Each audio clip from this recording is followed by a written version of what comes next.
শুক্রবার রাতে 419 যাত্রী নিয়ে শুরু হবে চলতি বছরে হজ ফ্লাইট। উদ্বোধন করবেন প্রধানমন্ত্রী তারেক রহমান।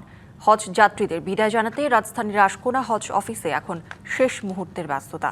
হজ যাত্রায় কারো অবহেলায় মুসল্লিরা ভোগান্তিতে পড়লে কঠোর ব্যবস্থা নেওয়ার হুঁশিয়ারি দিয়েছেন ধর্মমন্ত্রী। হজরত শাহজালাল আন্তর্জাতিক বিমানবন্দরের পাশে আশকোনা হজ অফিসে প্রয়োজনীয় কাগজপত্র বুঝে নিতে ব্যস্ত আল্লাহর ঘরের মেহমানরা। এখানে ইমিগ্রেশন আর বোর্ডিং পাস সহ যাবতীয় কাজ শেষ করে সরাসরি বিমানবন্দরে যাবেন হজযাত্রীরা।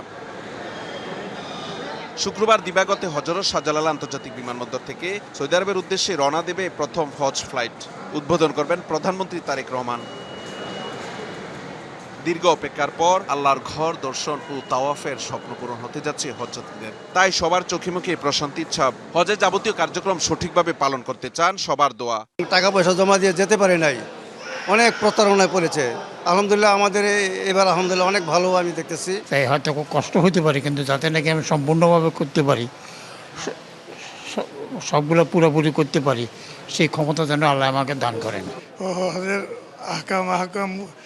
হুকুম আহকাম সঠিকভাবে পালন করতে পারি, সবার কাছে আন্তরিকভাবে দোয়া প্রার্থী। হজ এজেন্সিগুলো সংগঠন হাবের নেতারা বলছেন, হজ ব্যবস্থাপনা সুষ্ঠু করতে সরকারের সঙ্গে কাজ করে যাচ্ছেন তারা। আমাদের প্রায় অধিকাংশ বিষয়ই ইস্যু হয়ে গেছে।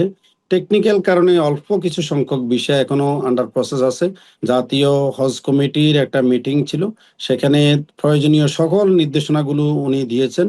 আমরা হাব সহ সম্মিলিতভাবে আমরা একটা সুন্দর হজ জাতিকে উপহার দেওয়ার চেষ্টা করব। হজযাত্রীদের নিরাপত্তা ও সেবায় সর্বোচ্চ গুরুত্ব দিচ্ছে সরকার। কারোর গাফিলতি ও অনিয়মের প্রমাণ পেলে কঠোর ব্যবস্থা নেওয়ার কথা জানালেন ধর্মমন্ত্রী। নায়াসিনামাইড ও স্যালিসাইলিক সমৃদ্ধ লিলি ফেস ওয়াশ যা ফেসের ডেড স্কিন সেল দূর করে দেয় দ্বিগুণ ফাস্টার ব্রাইটেনিং। কাউকে ক্ষমা করা হবে না হজ নিয়ে যারা 2 নম্বরই করবে।